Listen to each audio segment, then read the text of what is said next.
Hello everyone, welcome back to our channel commerce Adhyapika. हम FW Taylor के principles तक ख़त्म कर चुके थे और आज से हम FW टेलर के मेथड्स को स्टार्ट करने वाले हैं। हम ट्राई करेंगे कि ये इसी वीडियो में कंप्लीट हो जाए, बट अगर नहीं होता है तो हम इसको 2 वीडियोज़ में स्ट्रेच करके ख़त्म करेंगे। अब मेथड्स ऑफ टेलर के अंदर सबसे पहला जो आता है वो है फंक्शनल फॉर्मनशिप। जैसे कि टेलर ने सिर्फ प्रिंसिपल्स तक अपने आप को लिमिट नहीं किया, उसने कुछ मेथड्स भी बताए जो एक ऑर्गेनाइजेशन को फॉलो करने चाहिए साइंटिफिकली वर्क करने के लिए। ओके, सो फंक्शनल फॉर्मनशिप क्या कहता है? नाम से ही इसको समझना, इसमें आता है फंक्शन, राइट। सो जब हम फंक्शन के बेसिस पर डिवीजन ऑफ वर्क करते हैं उसको हम लोग फंक्शनल फॉर्मनशिप कहते हैं। हमने फेयोल के प्रिंसिपल्स में डिवीजन ऑफ वर्क सीखा था, जिसके अंदर हमने देखा था कि अगर हम टास्क को उनकी एक्सपर्टीज़ के अकॉर्डिंग डिवाइड करते हैं तो उससे स्पेशलाइजेशन आती है प्लस एफिशिएंसी आती है। वैसे ही टेलर ने फंक्शनल फॉर्मनशिप में ये बोला था कि हमें डिवाइड करना है द वर्क ऑफ सुपरविजन। यहाँ पर ये वर्ड बहुत ही ज़्यादा इंपॉर्टेंट है, सुपरविजन। जब हम टास्क की बात करते थे ऑपरेशनल लेवल पर डिवाइड करने की, तब हम फेयोल के प्रिंसिपल की बात करते थे, बट जब हम सुपरविजन लेवल पर भी डिवाइड करने की बात कर रहे हैं सुपरविजन को, तब हम फंक्शनल फॉर्मनशिप की बात करते हैं। अब यहाँ पर ये फंक्शन वर्ड मतलब जब हम डिवाइड करेंगे सुपरविजन के बेसिस पे टास्क को, तब हम फंक्शंस के बेसिस पे करेंगे, जो कि है 2 फंक्शंस, एक प्लानिंग का फंक्शन और एक है प्रोडक्शन का फंक्शन। ओके, सो यहाँ पर बोला गया था कि सुपरविजन के वर्क को बहुत ही सारे एक्सपर्ट्स के अंदर डिवाइड कर दो, ठीक है, और वो एक्सपर्ट्स को हम लोग फॉरमैन कहते हैं। ओके, अब ये फॉरमैन कौन कौन से हैं? प्लानिंग डिपार्टमेंट में ये 4 हैं एंड प्रोडक्शन डिपार्टमेंट में ये 4 हैं। इसको याद करना थोड़ा सा टफ लगता है, बट हम इसको इजीली डिकोड कर लेते हैं ताकि हमें रिटेन हो जाए। अगर हम इसको बार बार याद करते हैं तो हमें याद रह जाता है। सो फर्स्ट है रूट क्लर्क। अब रूट क्लर्क जो होता है वो एक सीक्वेंस डिसाइड करता है जॉब का। एग्जाम्पल, अगर हम एक मैन्युफैक्चरिंग इंडस्ट्री का एग्जाम्पल लेते हैं, वहाँ पर जो रूट क्लर्क है वो डिसाइड करेगा कि जब आप सपोज क्लॉथ मैन्युफैक्चर कर रहे हो तो रूट क्लर्क डिसाइड करेगा कि सबसे पहले कॉटन से फैब्रिक से फिर कपड़ा बनेगा, ठीक है। तो ये एक सीक्वेंस है, राइट। हम सीधा कॉटन से क्लॉथ नहीं बना सकते, राइट। सो इसीलिए रूट क्लर्क पहले सीक्वेंस डिसाइड करेगा कि जॉब इस सीक्वेंस में की जाएगी। जैसे कि अगर आपके पेरेंट या फिर आपकी मम्मी खाना बना रही है, सो खाना बनाते हुए वो स्टार्ट ही मिर्च मसाले से नहीं कर सकते, राइट। उनको पहले वेजिटेबल्स को चॉप करना पड़ेगा, फिर उसके बाद उनको थोड़ा सा सौते करना पड़ेगा, फिर उसके बाद उसमें वो स्पाइसेस ऐड करेंगी, राइट। तो ये एक सीक्वेंस है फॉलो करने का। वैसे ही रूट क्लर्क वो सीक्वेंस डिसाइड करता है। Okay, next is instruction card clerk. नाम से पता चल रहा है कि ये जो क्लर्क है या फिर ये जो फॉरमैन है वो हमें इंस्ट्रक्शंस देगा about what, about the task. Okay, suppose हम एक मैन्युफैक्चरिंग इंडस्ट्री का फिर से एग्जांपल लेते हैं।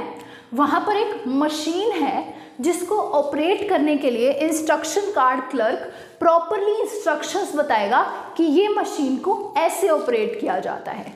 Okay, the next is time and cost clerk. ये नाम से पता चल रहा है कि ये वाला क्लर्क प्लान करेगा कि क्या टाइम होना चाहिए टास्क कंप्लीट करने का, और हर टास्क को लेकर एक कॉस्ट शीट बनाएगा। दैट इज इस टास्क में इतनी ही कॉस्ट लगनी चाहिए, अगर इससे ज़्यादा लग रही है इसका मतलब कहीं पर इनएफिशिएंटली काम हो रहा है। Okay, and the next is disciplinarian. अब डिसिप्लिनेरियन जो होता है वो सबसे पहला नाम से पता चल रहा है कि डिसिप्लिन मेंटेन रखता है, प्लस वो ये भी इंश्योर करता है कि जो टास्क है वो एक ऑर्डरली और एक सिस्टमैटिक मैनर में कंप्लीट हो।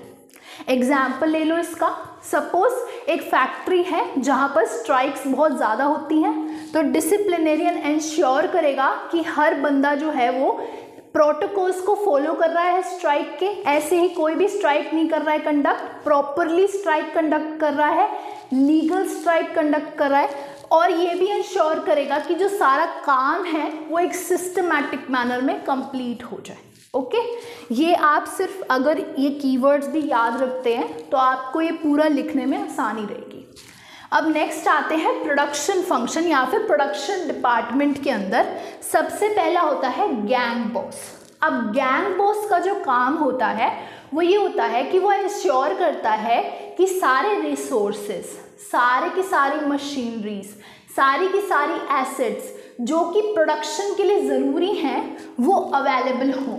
Okay, so he ensures that there is availability of resources, of tools and of machinery. ठीक है, बिल्कुल इजी लैंग्वेज में गैंग बॉस ये इंश्योर करेगा कि सारी मशीनरीज अवेलेबल हैं। Next is speed boss. अब speed boss obviously time and cost clerk ने टाइम तो बता दिया कि स्टार्ट टाइम इतना होना चाहिए, एंड टाइम इतना होना चाहिए।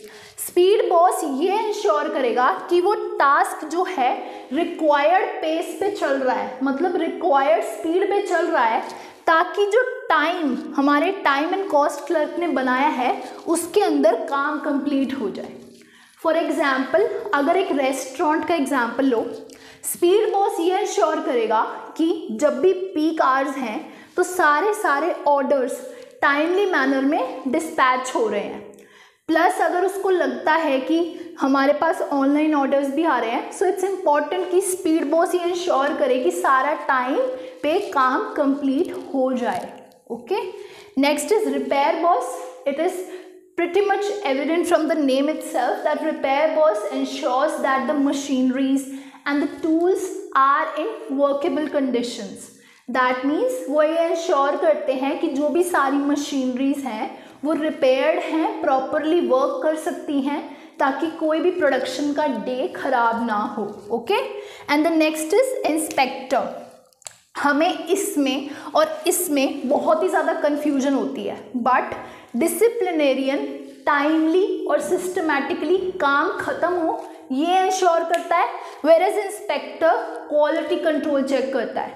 मतलब एग्जाम्पल लो, अगर हम एक फार्मास्यूटिकल कंपनी की बात करते हैं तो उसमें ये इंस्पेक्टर इंश्योर करेगा कि जो ड्रग्स, मेडिसिनल ड्रग्स बाहर जा रहे हैं वो क्वालिटी कंट्रोल के अकॉर्डिंग हैं, क्वालिटी स्टैंडर्ड्स के अकॉर्डिंग हैं, और वो किसी की भी लाइफ को एंडेंजर नहीं करेंगे। Okay, so students, the next method of Taylor is standardisation and simplification. अब स्टैंडर्डाइजेशन को इस तरीके से समझना, सपोज हम एक एग्जाम्पल लेते हैं। अगर आप किसी भी प्लेस के मैकडोनल्ड्स पे जाओ, सपोज आप सीपी के मैकडोनल्ड्स में जा रहे हो, ओके, एंड देन आप द्वारका के मैकडोनल्ड्स में जा रहे हो, do you find any difference in the taste of the burgers that you eat at both the places? No.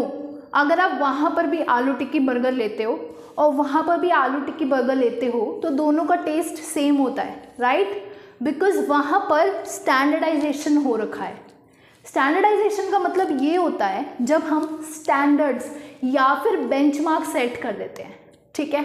Suppose यहाँ पर मैकडोनल्ड्स ने क्या कर रखा है कि रेसिपीज़ के स्टैंडर्ड सेट कर रखे हैं कि इतना ये जाएगा, इतना ये मटेरियल जाएगा, इतना आप लोग को पैटी को कुक करना है, या फिर जो बीच में टिक्की जाती है उसको इतना ही कुक करना है। तो वो स्टैंडर्ड्स सेट हो रखे हैं, बेंचमार्क सेट हो रखे हैं, जो कि हर एक एम्प्लॉय को जो कुक कर रहा है अचीव करने हैं। उससे क्या होता है, जब हर जगह के लिए सेम स्टैंडर्ड्स हैं तो कंसिस्टेंसी आती है, राइट? तो उससे क्या होता है, कंसिस्टेंसी आती है। कंसिस्टेंसी मतलब हर जगह पर सिमिलर, है ना? तो इसीलिए कंसिस्टेंसी है।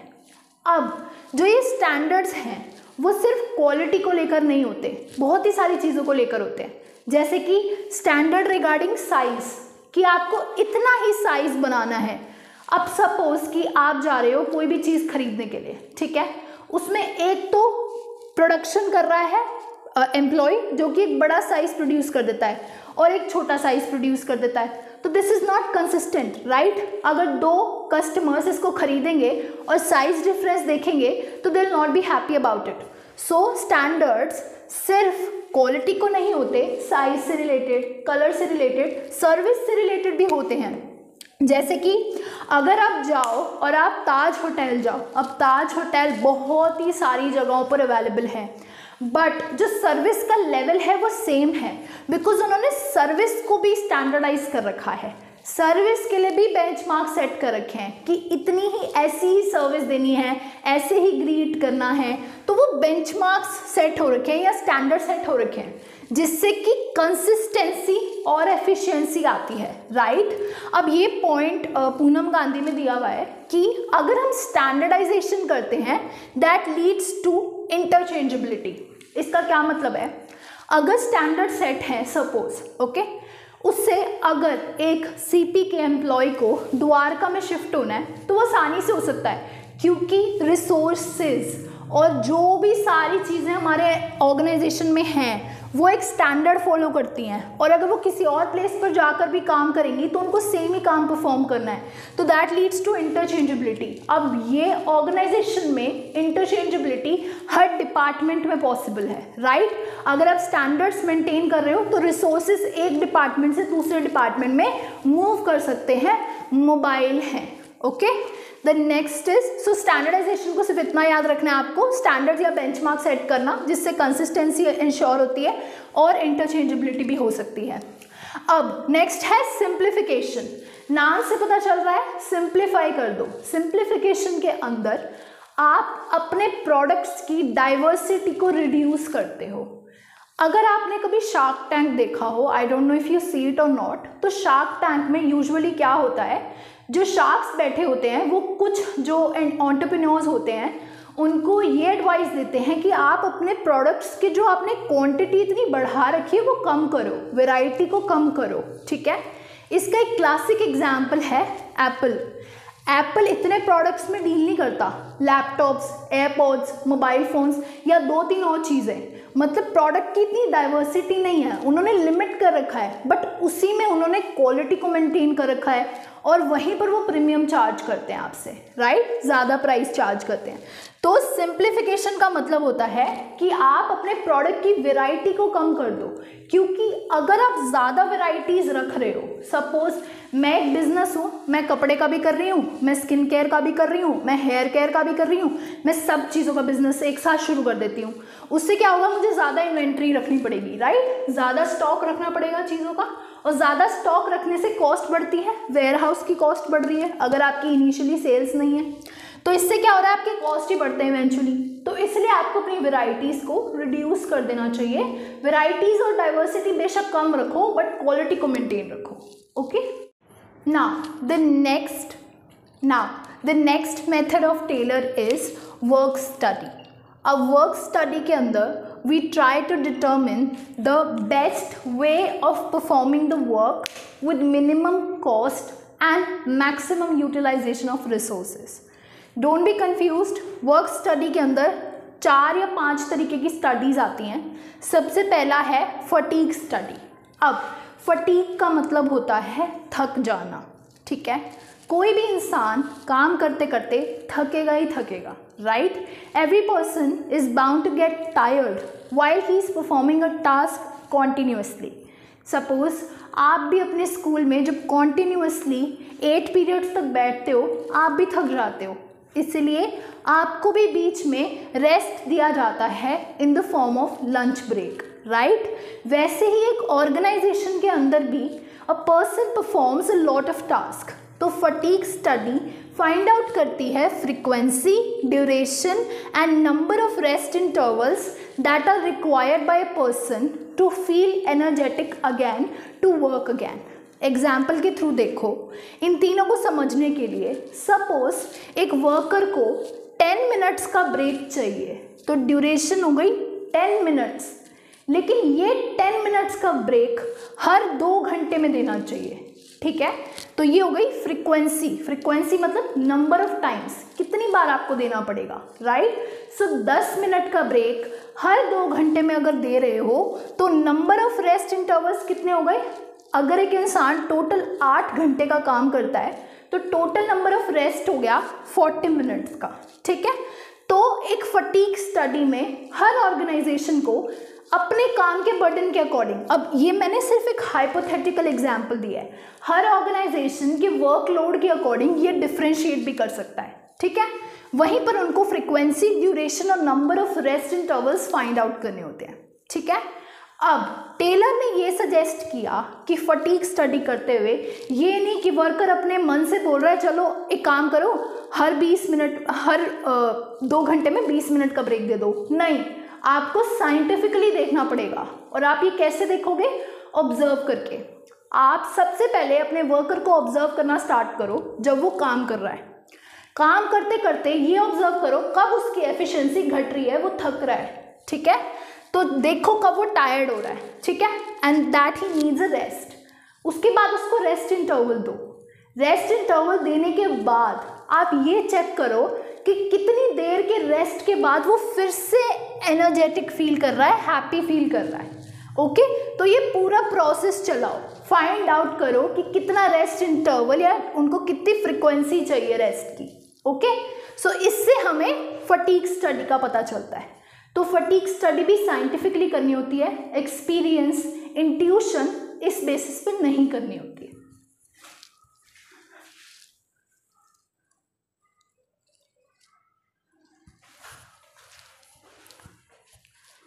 बेटा नेक्स्ट आते हैं मेथड स्टडी पे। मेथड मतलब काम को करने का तरीका। तो टेलर ने बोला कि हर काम को करने का एक बेस्ट तरीका होता है, वन बेस्ट मेथड होता है, और आपको वो वन बेस्ट मेथड ढूंढना है। वो मेथड से अगर आप प्रोडक्शन करते हो तो आपकी कॉस्ट रिड्यूस होती है और आप रिसोर्सेज को एफिशिएंटली यूटिलाइज कर पाते हो। बेटा ये दोनों चीज़ें बहुत अच्छे से याद रखना, cost reduction and efficient utilisation of resources, ठीक है। ये दोनों चीज़ें आपको मोस्टली आंसर्स में मेंशन ही करनी होती है कि कॉस्ट रिडक्शन और efficient utilisation of resources, okay. So Taylor ने बोला कि एक ऐसा मेथड जो कॉस्ट को रिड्यूस कर दे और एफिशिएंट यूटिलाइजेशन ऑफ रिसोर्सेज कराए, वो बेस्ट मेथड होता है। यहीं पर ये मेथड स्टडी में ही टेलर के मेथड स्टडी से एक मेथड डेवलप हुआ है असेंबली लाइन का। असेंबली लाइन समझने के लिए कुछ इस तरीके से समझो, क्या आपने कभी एक ऐसा पता नहीं इंस्टाग्राम पे और यूट्यूब शॉर्ट्स में बहुत सारी रील्स चल रही होती हैं कि जो टास्क बिल्कुल ही मैनुअल होता है, उसमें क्या होता है कि एक इलेक्ट्रॉनिक एक प्लेटफॉर्म चल रहा होता है जिस पर एक साइड पे प्रोडक्ट पैकेज हो रहा है, एक साइड पे उसके ऊपर थैली लगाई जा रही है, एक साइड पे उसको बॉक्स में पैक किया जा रहा है। मतलब कि हर प्रोडक्शन लाइन पर एक एक बंदा बैठा है। सपोज एक लाइन है जो कि इलेक्ट्रॉनिकली मूव कर रही है, यहाँ पे एक पर्सन बैठकर एक टास्क परफॉर्म कर रहा है, फिर उसके बाद दूसरा बंदा पैकेजिंग का काम परफॉर्म कर रहा है सपोज, उसके बाद जो नेक्स्ट है वो उसको एक टर्जरी पैकेजिंग में डाल रहा है, बड़े बॉक्स में डाल रहा है, और फिर वो आगे अपने आप जो है वो लोड हो रहा है किसमें, ट्रक्स में जाकर। यहीं पर कार मैन्युफैक्चरिंग में भी ये बहुत नॉर्मल है कि एक पर्सन जो है वो एक प्रोसेस कर रहा है, दूसरा पर्सन दूसरे प्रोसेस को परफॉर्म कर रहा है, और वो सारे ही एक लाइन में बैठे हैं, इसलिए इसको असेंबली लाइन बोला जाता है। ये ऑब्वियसली मैनुअल टास्क में ही हो सकता है जहाँ पर आपको प्रॉपरली चेक करने की ज़रूरत नहीं है, राइट। ये ऐसे छोटे छोटे कामों में ही हो सकता है कि अगर आपको चिप्स को पैकेट में डालना है तो एक तरीके से चिप्स ऐसे ट्रांसपोर्ट हो रहे हैं, फिर वो पैकेट में पैक हो रहे हैं, फिर उसके बाद वो डब्बे में जा रहे हैं, तो ये होता है असेंबली लाइन। ये भी एक मेथड स्टडी से ही डेवलप हुआ मेथड है, ओके। सो ये भी एक परफॉर्म करने का तरीका है टास्क को एफिशिएंटली और कॉस्ट रिडक्शन करने का, ठीक है। वहीं पर अगर आप एक इजी एग्जांपल से देखो, सपोज एक कंपनी है जो शूज़ प्रोड्यूस करती है, दो मेथड हो सकते हैं, या तो लेबर इंटेंसिव मेथड हो सकता है या फिर कैपिटल इंटेंसिव मेथड हो सकता है, राइट। अब ये फाइंड आउट करने के लिए कि मेरी ऑर्गेनाइजेशन के लिए कौन सा तरीका बेस्ट है, I will have to analyse the both methods कि किससे ये दोनों चीज़ें हो रही हैं, और अगर ये दोनों चीज़ें मेरे लेबर इंटेंसिव मेथड से हो रही हैं तो ये मेरा जो लेबर इंटेंसिव मेथड होगा वो मेरा वन बेस्ट मेथड बन जाएगा।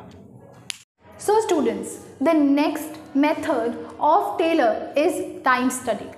अब टाइम स्टडी के अंदर हम एक स्टैंडर्ड टाइम सेट करते हैं एक प्रोडक्ट को प्रोड्यूस करने का, ठीक है। सपोज मैं एक टेडी बियर की मैन्युफैक्चरिंग कंपनी हूँ, ओके, और मुझे पता है कि एक टेडी बियर को असेंबल करके प्रॉपरली प्रोड्यूस करने का time is 10 minutes, okay. So what I am doing is I am setting the standard time to perform the task, right. Now this is the target for the workers कि अगर एक teddy bear को produce करने में 10 minute लगते हैं तो ये उस वर्कर का टारगेट है कि उसको ये टेडी बियर 10 मिनट्स में ही प्रोड्यूस करना पड़ेगा, राइट। सो जो नेक्स्ट टाइम स्टडी हेल्प करता है वो हेल्प करता है नंबर ऑफ वर्कर्स भी डिटर्मिन करने में कि कितने चाहिए होंगे। अब ये थोड़ा सा कंफ्यूजिंग लगता है, इसको एक एग्जाम्पल से समझते हैं, ठीक है। सपोज एक टेडी बियर को प्रोड्यूस करने के लिए फॉर हाइपोथेटिकल एग्जाम्पल 5 मिनट्स लगते हैं, ओके। सो सपोज हमारे को दिन में 1000 टेडी बियर्स चाहिए, ठीक है। सो टोटल कितना टाइम लगेगा? 5000 मिनट्स। अब अगर मैं इसको आवर्स में कन्वर्ट कर दूं तो डिवाइड करेंगे हम लोग इसको 60 से, दैट विल कम आउट 83.33, ठीक है। सो 83.33 आवर्स मेरे को चाहिए प्रोड्यूस करने के लिए अपने 1000 टेडी बियर्स। अब ये स्टैंडर्ड टाइम है 5 मिनट्स प्रोड्यूस करने का। अब हमें इससे वर्कर्स के नंबर कैसे पता चलेंगे? तो अगर एक वर्कर के पास दिन में 8 आवर्स हैं, राइट, तो कितने टोटल नंबर ऑफ वर्कर्स चाहिए होंगे? हमें टोटल 83.33 आवर्स चाहिए, डिवाइड बाय 8 करेंगे तो 10.42 वर्कर्स। इसको आप लोग राउंड ऑफ कर लो 11 वर्कर्स। अब इसमें कंफ्यूज नहीं होना है, हम लोग फिर से एक बार एग्जांपल देखते हैं। हमने क्या बोला कि हमारे को टाइम स्टडी हेल्प करती है नंबर ऑफ वर्कर्स भी डिटर्मिन करने में। कैसे? अगर मैंने ऑर्गेनाइजेशन में स्टैंडर्ड टाइम सेट कर दिया है कि एक टेडी बियर को प्रोड्यूस करने के लिए 5 मिनट चाहिए, 5 मिनट, ठीक है, और दिन में टोटल 1000 टेडी बियर्स बनने ही बनने चाहिए, तो टोटल कितने मिनट्स चाहिए दिन के अंदर प्रोड्यूस करने के लिए? 5000 मिनट्स चाहिए ये 1000 टेडी बियर्स को प्रोड्यूस करने के लिए, राइट। लेकिन हम इसको पहले कन्वर्ट कर लेते हैं आवर्स में, क्योंकि हमें भी पता होता है कि एक टिपिकल वर्किंग डे में एक एम्प्लॉय के पास 8 घंटे होते हैं, है ना। सो इसको आवर्स में कन्वर्ट करने के लिए हमें डिवाइड करना होता है 60 से। ये तो बहुत नॉर्मल है, मिनट्स को आवर्स में डिवाइड कर देंगे। तो हम लोग जब इसको 60 से डिवाइड कर रहे हैं तो हमें 83.33 आवर्स चाहिए एक पर्टिकुलर टास्क को कंप्लीट करने के लिए, मतलब 1000 यूनिट्स बनाने के लिए। अब मैं वर्कर्स कैसे पता करूं? तो मैं उसको डिवाइड कर दूंगी, एक वर्कर कितना घंटे लगता है दिन में प्रोड्यूस करने में? 8 घंटे होते हैं उसके पास। सो हम लोग 10.42 वर्कर्स ले लेंगे। अब हम इसको राउंड ऑफ करके 11 वर्कर्स कर देंगे। वाई? बिकॉज ऑब्वियसली बेटा कभी कभी आपको रेस्ट इंटरवल भी देना पड़ता है वर्कर्स को, तो आपको एक वर्कर एक्स्ट्रा मान के ही चलना पड़ता है कि हम एक एक्स्ट्रा वर्कर लगा रहे हैं। तो मुझे पता चल गया कि मुझे 1000 टेडी बियर्स प्रोड्यूस करने के लिए 11 वर्कर्स को दिन में टास्क देना पड़ेगा। तो हमें स्टैंडर्ड टाइम भी सेट करने में हेल्प करता है, टारगेट भी सेट करने में हेल्प करता है वर्कर्स के लिए कि आपको 5 मिनट्स में प्रोड्यूस करना है, नंबर ऑफ वर्कर्स डिटर्मिन करने में भी हेल्प करता है, प्लस उसके बाद हेल्प करता है कि आप एफिशिएंट और इनएफिशिएंट में डिवाइड कर सको वर्कर्स को। कैसे? Suppose 10 minutes is a standard time to produce a teddy bear. अगर एक पर्सन 9 मिनट्स ले रहा है तो वो एफिशिएंट है, अगर वो 11 ले रहा है तो वो इनएफिशिएंट है। यहाँ पर ये पॉइंट बहुत इंपॉर्टेंट है जो हमने अपने फटीग स्टडी में भी देखा कि आपको टाइम साइंटिफिकली सेट करना है। मतलब ये नहीं है कि आप अपनी इंट्यूशन के बेसिस पे टाइम सेट कर रहे हो, no, you have to observe a worker. अब यहाँ पर ये बहुत इंपॉर्टेंट है कि आपको एक एवरेज वर्कर को ही मतलब देख के टाइम सेट करना है, क्योंकि अगर मैं एक एफिशिएंट वर्कर को देखकर टाइम सेट कर रही हूँ दैट मीन्स कि हर वर्कर उसकी पेस को मैच नहीं कर पाएगा, राइट। और अगर मैं एक घटिया वर्कर को देखकर सेट कर रही हूँ तो वो भी गलत है, मतलब मैं ज़्यादा एक्स्ट्रा टाइम दे दूंगी वर्कर्स को। तो एक एवरेज वर्कर को उठाओ और चेक करो कि उसको कितना टाइम लगता है टास्क कंप्लीट करने में, और जितना टाइम वो लेता है ये ऑब्जर्वेशंस रिपीट करते जाओ और एक एवरेज फाइंड आउट करो कि वो कितना एवरेज टाइम लेता है, ठीक है। तो वही होता है हमारा टाइम स्टडी। सो स्टूडेंट्स, हमारी जो नेक्स्ट 3 तरीके की स्टडीज़ रह गई, motion, differential piece wage rate system और मेंटल रिवोल्यूशन, हम ये नेक्स्ट क्लास में कवर कर लेंगे। Now thank you for watching this video. Please subscribe to my channel, press that bell icon and hit that like button as well. अगर आपको कोई भी डाउट हो तो आप मेरे मेल या फिर इंस्टाग्राम आईडी पे मुझे टेक्स्ट कर सकते हो। Thank you.